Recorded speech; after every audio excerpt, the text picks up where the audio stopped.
রাহাত জানাবেন যে কি কি দাবি নেওয়া হচ্ছে এবং কোন কোন দাবি মেনে নেওয়ার আশ্বাস দেওয়া হয়েছে।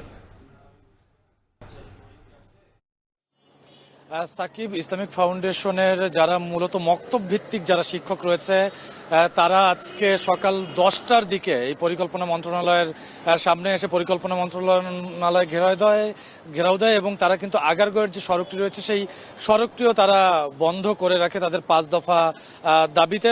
তাদের 5 দফা দাবির অন্যতম হচ্ছে তারা বলছেন যে গত ডিসেম্বরে তাদের যে এই প্রকল্পটি রয়েছে অর্থাৎ মসজিদ ভিত্তিক শিশু এবং গণশিক্ষা কার্যক্রমের যে প্রকল্পটি সেটির মেয়াদ গত ডিসেম্বরে শেষ হবার পরে এই প্রকল্পের মেয়াদ আর বাড়েনি, কিন্তু তাদেরকে ইসলামিক ফাউন্ডেশনের পক্ষ থেকে বলা হয়েছিল, মৌখিকভাবে জানানো হয়েছিল যে তারা যেন তাদের শিক্ষা কার্যক্রম অব্যাহত রাখে।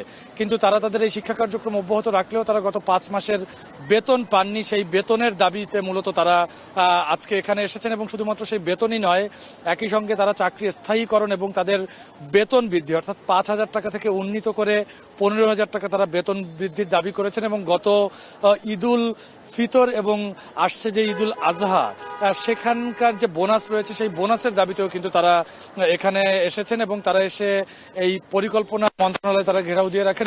কিছুক্ষণ পরে অর্থাৎ 12টার দিকে কিন্তু তাদের সঙ্গে এই পরিকল্পনা মন্ত্রণালয়ের ভেতর থেকে তাদেরকে বলা এবং অন্যান্য সরকারি যারা ঊর্ধ্বতন কর্তৃপক্ষ রয়েছে সেই ঊর্ধ্বতন কর্তৃপক্ষরা তাদের প্রতিনিধি দলের সঙ্গে বৈঠকে বসেন এবং বৈঠকে কিন্তু এই ইসলামিক ফাউন্ডেশনের মক্তব ভিত্তিক যারা কর্মকর্তা কর্মচারী রয়েছে এবং কেয়ারটেকার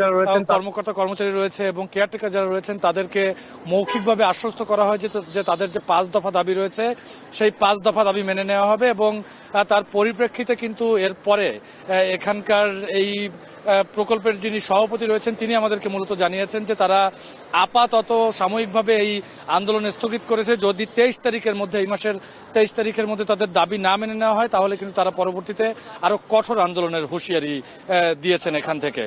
এই ছিল পরিকল্পনা মন্ত্রণালয়ের সামনে থেকে আমার কাছে সব শেষ। সাকিব।